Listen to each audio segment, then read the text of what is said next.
आज हम हिंदी विषय में हिंदी साहित्य और भाषा इस पुस्तक से हिंदी कारक व्यवस्था यह व्याकरण पाठ देखेंगे। यह व्याकरण पाठ की शुरुआत हमने पिछले भाग में ही देखी थी। उस भाग में हमने कारक, विभक्ति, कारक के भेद और कारक के चिन्ह और कारक के 8 प्रकार हमने देखे। उसमें हमने कर्ता कारक, कर्म कारक, करण कारक और अधिकरण कारक, अपादान कारक, संबंध कारक, संबोधन कारक, इस तरह हमने कारक के प्रकार पिछले भाग में देखे थे। और इससे हमको समझ में आया है कि कारक के प्रकार हम हमारे रोज के जीवन में संज्ञा, सर्वनाम और इस स्थितियों में हम कैसे उपयोग में लाते हैं। तो आज हम कारक विभक्तियों का अशुद्ध प्रयोग ये हम देखेंगे। हिंदी में सामान्य भूतकाल, संभाव्य पूर्व भूतकालीन सकर्मक क्रियाओं के साथ ने का प्रयोग किया जाना है। जैसे कि सागर ने खाना खाया, सामान्य भूतकाल, सागर ने खाना खाया है आसन्न भूतकाल, सागर ने खाना खाया था पूर्ण भूतकाल, सागर ने खाना खाया होगा संदिग्ध भूतकाल, शायद सागर ने खाना खाया हो संभाव्य भूतकाल, यदि सागर ने किताब पढ़ी होती संभाव्य भूतकाल। हिंदी में बोला, बुला, बका इस क्रियाओं के पूर्व भूतकाल में कर्ता के साथ ने का प्रयोग किया जाता है। ये सब हमने पिछली बार ही देखा है। जैसे कि हम आगे देखेंगे कि हिंदी में सागर बोला, सागर बोला, सागर ने बोलावले, सागर बोले, इस तरह से हमने दो शब्दों में के जो फर्क है, जो भेद है, वो भी हमने देखा है। अगर मराठी में ने प्रत्यय लगाए तो हिंदी में नहीं होता है। जैसे कि मनोज बड़बड़ला, मनोज बका, मनोज ने बड़बड़ावे, मनोज बके। इस तरह से उपयुक्त उदाहरणों से स्पष्ट होता है कि मराठी में बोलने, विसरने, बड़बड़ने क्रियाओं के भूतकाल में कर्ता के साथ ने का प्रयोग नहीं होता। मराठी में आनंद, आणणे किंवा क्रिया के भूतकाल में कर्ता के साथ ने प्रयुक्त हो जाता है। जैसे कि मराठी का यह प्रभाव मराठी भाषा छात्र के हिंदी में कई बार दिखाई देते हैं जो अशुद्ध होते हैं। ये भी हमने पिछली बार एक बार देखा था कि मोहन ने सामान लाया, शुद्ध रूप होता है मोहन सामान लाया। सागर ने फूल लाया, सागर फूल लाया। उसने पतंग लाया, वह पतंग लाया। इस तरह से शब्दों की शुद्ध और अशुद्धियाँ हैं। मराठी से प्रभावित होकर अशुद्ध और शुद्ध, कुत्ता काटा, कुत्ते ने काटा, सांप काटा, सांप ने काटा। इस तरह से मराठी के भी शब्द और हिंदी के जो शब्द है उसमें भी कारक जो जहाँ यूज होता है वो हिंदी में नहीं होता है। इस तरह से हमने कारक और उसके भेद और उसका उपयोग सही जगह पे कहाँ होता है, ये हमने पिछली बार ये सब कुछ देखा था। यह भाग में हम वही मराठी से प्रभावित अशुद्ध और शुद्ध शब्द देखेंगे। सागर ने अब घर जाना चाहिए, शुद्ध में आता है सागर को अब घर जाना चाहिए। मराठी से प्रभावित अशुद्ध, सागर ने शराब नहीं पीनी चाहिए, प्रत्यय सागर को शराब नहीं पीने चाहिए। को का अनावश्यक प्रयोग है। मराठी भाषी पाठकों की हिंदी में मराठी के चतुर्थी विभक्ति प्रत्यय ला के प्रभाव से को का अनावश्यक प्रयोग होता है। जैसे मराठी से प्रभावित अशुद्ध और शुद्ध, वह खेलने को जा रहा है, वह खेलने जा रहा है। राम कल अहमदनगर को जाएगा, राम कल अहमदनगर जाएगा। मैं खेलने को जा रहा हूँ, मैं खेलने जा रहा हूँ। तो अशुद्ध और शुद्ध शब्द पे योग्य स्थान पे से के स्थान पर को का प्रयोग किया जाता है। मराठी की द्वितीय विभक्ति प्रत्यय के प्रभाव से हिंदी की क्रियाओं के प्रणिवाचक कर्म के साथ से के स्थान पर को का प्रयोग किया जाता है। अशुद्ध मराठी द्वितीय प्रत्यय स या ना के रूप में शुद्ध। सागर ने शरद को कहा, सागर ने शरद से कहा। उसने अपने को क्या कहा, उसने आपसे क्या कहा। मैं मंत्री जी को मिलकर आया हूँ, मैं मंत्री जी से मिलकर आया हूँ। स के स्थान पर का प्रयोग। अशुद्ध मराठी की तृतीय विभक्ति प्रत्यय ने के अर्थ में शुद्ध। राम मन का अच्छा है, राम मन से अच्छा है। स्वभाव का वह बुरा है, स्वभाव से वह बुरा है। से के स्थान पर के सहारे के जरिए, के मार्फत, के स्थानों के कारण, के वास्ते, के लिए, के मारे आदि संबंध बोधक अवयव का गलत प्रयोग किया जाता है। इस तरह से हिंदी में ऐसे गलत वर्ड्स यूज हो जाते हैं। उसमें शुद्ध और अशुद्ध का वाक्य कैसे बनाना है, उसमें से क्या फर्क है, ये हमको इस वाक्यों में दिया है। जैसे कि अशुद्ध वाक्य होते हैं, जैसे कि यह काम राम के जरिए भी करवाया जा सकता है। शुद्ध वाक्य में कहेंगे कि यह काम राम से भी करवाया जा सकता है। मैंने डाक के मार्फत पत्र भेज दिया। मैंने डाक से पत्र भेज दिया। धूप के कारण पानी सूख गया। धूप से पानी सूख गया। गरीबी के मारे कई लोग परेशान होते हैं। गरीबी से कई लोग परेशान होते हैं। इस तरह अशुद्ध और शुद्ध वाक्यों का फर्क उन्होंने यहाँ पे दिखलाया। आगे, रहीम के लिए प्रार्थना करो। लोग इज्जत के साथ जीना चाहते हैं। देखते ही लड़का तेजी के साथ दौड़ा। हिम्मत के साथ आगे बढ़ो। इस सारे सेंटेंस उदाहरण उन्होंने शुद्ध और अशुद्ध वाक्यों के दिए हैं। यहाँ पे रहीम के लिए प्रार्थना करो के लिए की जगह पे से का प्रयोग होता है। रहीम से प्रार्थना करो। यहाँ पे के साथ की जगह लोग इज्जत से जीना चाहते हैं। देखते ही लड़का तेजी के साथ दौड़ा। यहाँ पे देखते ही लड़का तेजी से दौड़ा के साथ की जगह पे यहाँ पर उन्होंने से शब्द का प्रयोग किया। मराठी ला का शुद्ध प्रयोग, हिंदी में ला के अर्थ में को अशुद्ध शब्द कहा जाता है। जैसे कि मराठी में बोलते हैं कि दशरथाला 3 बायका होत्या, वही हिंदी में बोलते हैं कि दशरथ को, यहाँ पे को शब्द का उपयोग होता है। 3 पत्नियां थी। रामाला 3 भाऊ होते। राम को 3 भाई थे। मला 2 बहिणी आहेत। मुझको 2 बहनें हैं। रघुला मुलगी नाही, रघु को लड़की नहीं। मतलब मराठी और हिंदी में जो शब्द है उसको जो प्रत्यय लगता है, विभक्ति प्रत्यय, वो मराठी में ला और हिंदी में को ये शब्द से जोड़ा जाता है। ऐसे बहुत सारे उदाहरण सेंटेंस यहाँ पे दिए हैं, ये आप भी पढ़कर समझ सकते हैं। नीचे भी हिंदी के कुछ बहुत सब सारे शब्द दिए, उसमें भी ला का प्रयोग मराठी में और हिंदी में ला का प्रयोग हिंदी में लेकिन अशुद्ध प्रयोग के साथ और शुद्ध प्रयोग के साथ के का प्रयोग किया गया है। जैसे कि दशरथ को 3 पत्नियां थी, दशरथ की 3 पत्नियां थी। को और के शब्द का ये फर्क है। राम को 3 भाई थे, राम के 3 भाई थे। मुझको 2 बहनें हैं, मुझे 2 बहनें हैं, मेरे 2 बहनें हैं। रघु को लड़की नहीं है, रघु के लड़के नहीं हैं।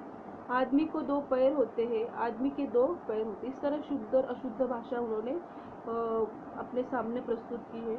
नीचे भी अशुद्ध और शुद्ध। पौधे को पानी दो, पौधे में पानी दो। घड़ी को चाबी दो, घड़ी में चाबी दो। इस तरह से शब्द यहाँ पे दिए हैं और हमको कारक का अर्थ और कारक के प्रकार और शुद्ध और अशुद्ध शब्द जैसे वाक्य में प्रयुक्त होते हैं, वो प्रत्येक कौन से वर्ड को, कौन से शब्द को कहाँ लगाया जाता है, इस तरह के बहुत सारे उदाहरण इस व्याकरण के पाठ में हमको दिए हैं, समझाए हैं।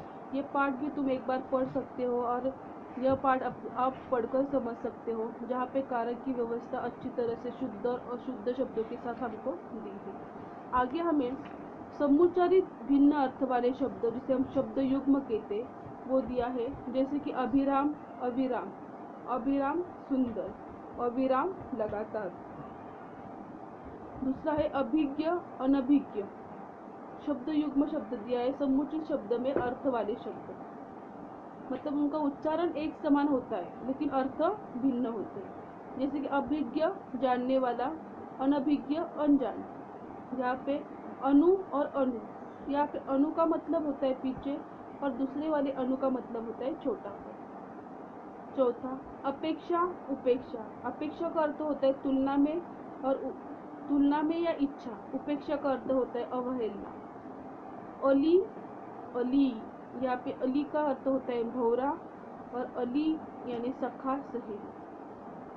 अन्न, अन्य। अन्न का अर्थ होता है अनाज जो हम खाते हैं, भोजन, और अन्य का अर्थ होता है दूसरा। सातवां अश्व, अश्म। अश्व का अर्थ होता है घोड़ा, अश्म यानी पत्थर। एक ही समान उच्चार वाले हैं लेकिन दोनों के भी अर्थ भिन्न होते हैं। अनिल, अनल। अनिल यानी पवन या वायु, अनल यानी अग्नि। अथक, अथक। अथक यानी बिना थके, अथक बिना कहे। अथक और अकथ। दोनों का मीनिंग तो एक ही लगता है, लेकिन अथक यानी बिना थके, अकथ यानी बिना कहे। अवधि, अवधि, अवधि यानी समय, अवधि यानी भाषा या हिंदी। अभय और उभय, अभय का मतलब होता है निर्भय और उभय यानी दोनों, दोनों के बारे में जो प्रयोग किया जाता है वो शब्द। उपकार, अपकार, उपकार मतलब भलाई, अपकार यानी बुराई। और यानी दिशा, और यानी कोई अन्य। कंगाल, कंकाल, कंगाल, कंकाल यानी हड्डियों का ढांचा, कंगाल यानी गरीब, जिसे हम दीन भी कह सकते हैं। कर्म, क्रम, कर्म यानी कार्य, कर्म यानी सिलसिला। आगे 16वां हमको दिया है कली, कली, कली यानी कलयुग, कली यानी अध खिला फूल, जिसको हम कली बोलते हैं, छोटी सी खिलने से पहले या वो फूलने से पहले जो छोटी सी कली होती है वो कली। कहा, कहाँ, कहा यानी कहना, कहाँ यानी स्थल। कुल, कुल, कुल यानी परिवार, और दूसरा कुल, दूसरा उकार वाला कुल, दूसरी ई का उकार किनारा। कृतज्ञ, कृतघ्न, कृतज्ञ यानी उपकार मानने वाला और कृतघ्न यानी उपकार न मानने वाला। गृह, ग्रह, गृह यानी घर, मकान, ग्रह यानी शनि, पृथ्वी आदि ग्रह। चालक, चालाक, चालक यानी चलाने वाला, चालाक यानी चतुर। चीर, चीर, चीर यानी दीर्घकाल, और दूसरा जो चीर दिया है हमको वो यानी वस्त्र, कपड़ा। चिता, चिंता, चिता यानी शव जलाने के लिए प्रयुक्त लकड़ियों का ढेर, और चिंता यानी विचार। आगे भी उन्होंने बहुत सारे वर्ड्स, बहुत सारे शब्द दिए हैं। छत्र, छात्र, छत्र यानी छत्री, छात्र यानी विद्यार्थी। जवान, जबान, जवान यानी युवा, सैनिक, जवान यानी जीवा जीव। दीन, दीन, दीन यानी दिवस, दीन यानी गरीब। इस तरह से दो अर्थ वाले शब्द हैं। द्रव, द्रव्य, द्रव यानी तरल, गीला, द्रव्य पदार्थ, द्रव मतलब चीज, वस्तु, पदार्थ। दमन, दामन, दमन यानी दबाना, दामन यानी आंचल। निशा, नशा, निशा यानी रात्र, नशा यानी मस्ती। निर्माण, निर्वाण, निर्माण का मतलब होता है रचना, निर्वाण यानी मुक्ति। पवन, पावन, पवन यानी वायु, पावन का मतलब होता है पवित्र। पथ, पथ्य, पथ का मतलब होता है रास्ता, पथ्य यानी रोगी का। परिणाम, परिमाण, परिणाम यानी फल, नतीजा, परिणाम यानी मात्रा या नाम। पानी, पानी, पानी यानी जल, और दूसरा पानी यानी हाथ। यहाँ पे आगे हमको यह है प्रणाम, प्रमाण, प्रणाम यानी नमस्कार, प्रमाण यानी सबूत, साक्षी और सत्यता। प्रकार या और प्रसाद, प्रकार मतलब तरह, प्रसाद मतलब महल। प्रण, प्राण, प्रण यानी प्रतिज्ञा, प्राण मतलब जीव, श्वास, जीवन। भवन, भुवन, भवन का मतलब होता है घर, और भुवन का मतलब होता है जग और संसार। मूल, मूल्य, मूल यानी जड़, जिसे पेड़ की जड़। मुख्य, मूल्य यानी कीमत। लक्ष्य, लक्ष्य, लक्ष्य यानी लाभ, लक्ष्य यानी उद्देश्य, ध्येय। बहु, बहु, बहु यानी बहुत, अधिक, बहु यानी पतोहू, बेटी की पत्नी। वदन, बदन, वदन यानी मुख, और बदन यानी शरीर। बात, वात, बात मतलब कथन करना, और वात मतलब वायु। रंग, रंग, रंग यानी गरीब, रंग का मतलब होता है काला, नीला आदि रंग का वर्ण। वस्तु, वास्तु, वस्तु यानी पदार्थ, चीज, वस्तु यानी मकान या इमारत। शस्त्र, शास्त्र, शस्त्र यानी हथियार, शास्त्र मतलब विज्ञान, धर्म और ग्रंथ। संदेह, संदेह, संदेह का मतलब होता है सशरीर, संदेह का मतलब होता है शक या अनिश्चय। सीख, सीख, सीख यानी शिष्य, चेला, गुरु नानक के साथ जो होता है वो। और दूसरी सीख यानी शिक्षा, तालीम, पंथ का अनुयायी। सूर, सूर, सूर यानी देवता, सूर यानी अंधी व्यक्ति। और आखिर का है सास, सांस, सास यानी पति का पत्नी की माँ, सांस यानी नाक या मुंह से हवा लेना। इस तरह से ये सरल समान लगने वाले परंतु समुचित लगने वाले लेकिन भिन्न अर्थ वाले शब्द आज हमने देखे। आशा करती हूँ जो भी मैंने कारक व्यवस्था का पाठ व्याकरण का आपको समझाया है और समुच्चारित भिन्न अर्थ वाले शब्द भी मैंने आपको पढ़कर समझाए हैं वो आपको अच्छी तरह से समझ गए होंगे। एक बार आप भी ये पूरा व्याकरण व्यवस्था का पाठ पढ़िए, समझिए, तो आपको भी ये अच्छे तरह से ध्यान में आएगा। धन्यवाद।